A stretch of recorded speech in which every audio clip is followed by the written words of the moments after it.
ሰዎች እውነቱን ልንገራቸው፣ የደቡብ ሴት ለሚስት አይሆኑም። ለምን?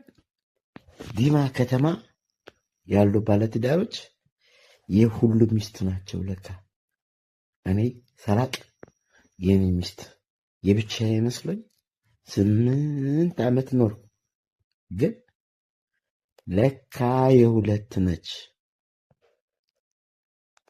እና ሰዎች ሚስት ጋምቤላ ላይ እና ደቡብ ላይ የአንድ ብቻ ሳትሆን የሁሉም ነች።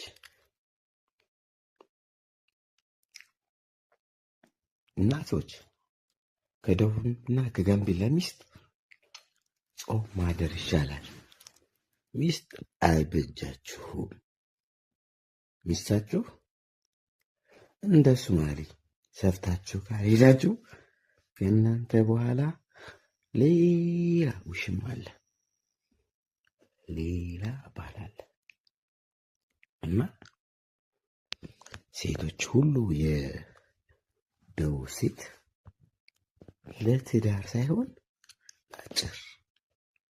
አጭር ጊዜ መፍተህ ዞር ማለት።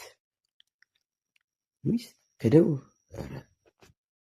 ብትታነቅ ይሻላል። የደቡብ ሴት ቢያንስ ከ10 በላይ። ለምን? በበጋ ጫካ ላይ ቡና ላይ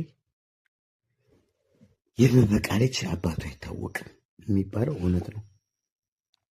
ለምን? የሚዛን አካባቢ ተወላጆች ዝም ብለው ነው የሚሰጡት። ዝም ብለህ ያዝ አድርገህ ግለጥ አድርገህ እምቢ